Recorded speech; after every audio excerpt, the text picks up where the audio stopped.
Apossando-se da justiça de Cristo. Artigo geral. A debilidade espiritual é inexcusável. Na Review and Herald, de 1º de julho de 1890. Parte em Mensagens Escolhidas, livro 1, páginas 363 e 364. Os que confiam inteiramente na justiça de Cristo, olhando para ele com viva fé, conhecem o Espírito de Cristo e são conhecidos por Cristo. Fé simples habilita o crente a realmente considerar-se morto para o pecado, mas vivo para Deus em Cristo Jesus, nosso Senhor. Somos salvos pela graça, mediante a fé, e isto não vem de nós, é dom de Deus. Caso procurássemos desdobrar essas preciosas promessas aos sábios do mundo, eles zombariam de nós, pois o homem natural não aceita as coisas do Espírito de Deus, porque eles são loucura, e não pode entendê-las, porque elas se discernem espiritualmente. 1 Coríntios capítulo 2, verso 14. Quando Jesus estava prestes a ascender ao alto, disse a seus discípulos: Eu rogarei ao Pai, e ele vos dará outro Consolador, a fim de que esteja para sempre convosco, o Espírito da verdade, que o mundo não pode receber, porque não o vê nem o conhece. Vós o conheceis, porque ele habita convosco e estará em vós. São João capítulo 14, versos 16 e 17. Disse também: Aquele que tem os meus mandamentos e os guarda, esse é o que me ama, e aquele que me ama será amado por meu Pai, e eu também o amarei e me manifestarei a ele. São João capítulo 14, verso 21. Há muitos que encontram satisfação em identificar-se com falsas doutrinas, para que não haja perturbação ou diferença entre eles e o mundo. Mas os filhos de Deus devem dar testemunho da verdade, não somente pela pena e pela voz, mas também pelo espírito e caráter.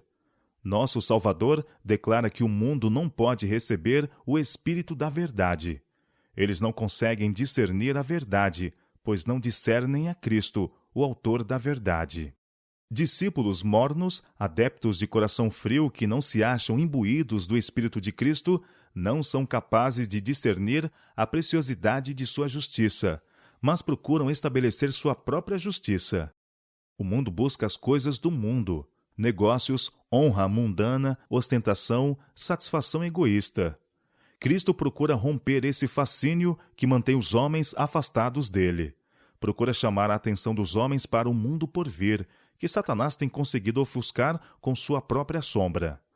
Cristo coloca o mundo eterno dentro do alcance da visão das pessoas, apresentando-lhes suas atrações, declarando-lhes que preparará mansões para eles e que virá outra vez e os receberá para si mesmo. O desígnio de Satanás é encher a mente de tal maneira com descomedido amor de coisas sensuais que o amor de Deus e o anseio pelo céu sejam expelidos do coração. Deus solicita que aqueles a quem ele confiou os seus bens se portem como mordomos fiéis. O Senhor quer que todas as coisas de interesse temporal ocupem um lugar secundário no coração e nos pensamentos. Mas Satanás quer que as coisas da terra ocupem o primeiro lugar em nossa vida. O Senhor quer que aprovemos aquilo que é excelente. Ele nos mostra o conflito em que precisamos empenhar-nos e revela o caráter e o plano da redenção. Expõe diante de vós os perigos que tereis de enfrentar, a abnegação que será requerida, e recomenda que avalieis o preço, assegurando-vos que, se vos empenhardes zelosamente no conflito, o poder divino unir-se-á ao esforço humano.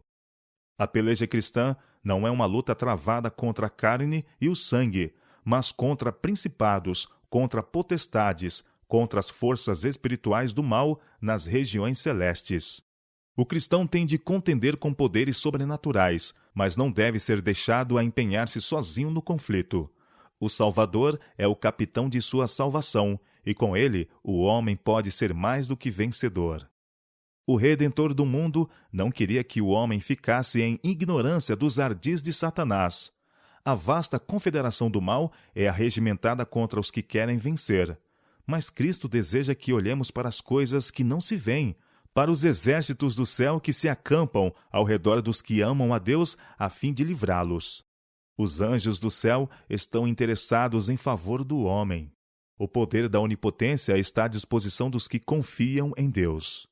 O Pai aceita a justiça de Cristo em favor de seus seguidores, e eles são circundados de luz e santidade que Satanás não pode atravessar.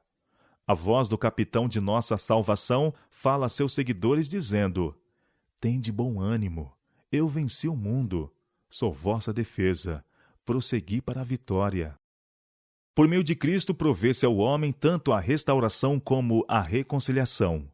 O abismo produzido pelo pecado foi transposto pela cruz do Calvário. Foi pago por Jesus um resgate pleno e completo, em virtude do qual o pecador é perdoado e mantida a justiça da lei. Todos os que creem que Cristo é o sacrifício expiador podem chegar a Ele e receber o perdão dos pecados, pois, pelos méritos de Cristo, franqueou-se a comunicação entre Deus e o homem. Deus pode aceitar-me como filho seu, e eu posso reclamá-lo como meu Pai amoroso e nele me regozijar. Temos de polarizar nossas esperanças quanto ao céu tão somente em Cristo, porque Ele é nosso substituto e penhor. Nós transgredimos a lei de Deus, e pelas obras da lei nenhuma carne será justificada. Os melhores esforços que o homem, em suas próprias forças, pode fazer, não têm valor para satisfazer a santa e justa lei que ele transgrediu. Mas, pela fé em Cristo, pode ele alegar a justiça do Filho de Deus como toda suficiente. Cristo, em sua natureza humana, satisfez as exigências da lei. Suportou a maldição da lei pelo pecador, por ele fez expiação, para que todo aquele que nele cresce não perecesse, mas tivesse vida eterna. A fé genuína apropria-se da justiça de Cristo, e o pecador é feito vencedor com Cristo, pois ele se faz participante da natureza divina, e assim se combinam divindade e humanidade. Quem procura alcançar o céu por suas próprias obras, guardando a lei, tenta uma impossibilidade. Não pode o homem salvar-se sem obediência, mas suas obras não devem provir de si mesmo.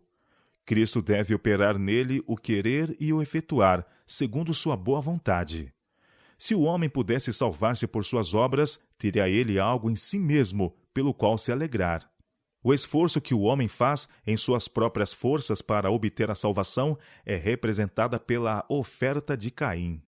Tudo que o homem pode fazer sem Cristo é poluído pelo egoísmo e pecado, mas aquilo que é operado pela fé é aceitável a Deus. Quando procuramos alcançar o céu pelos méritos de Cristo, a alma faz progresso. Olhando para Jesus, autor e consumador de nossa fé, podemos prosseguir de força em força, de vitória em vitória, pois, por meio de Cristo, a graça de Deus operou nossa salvação completa.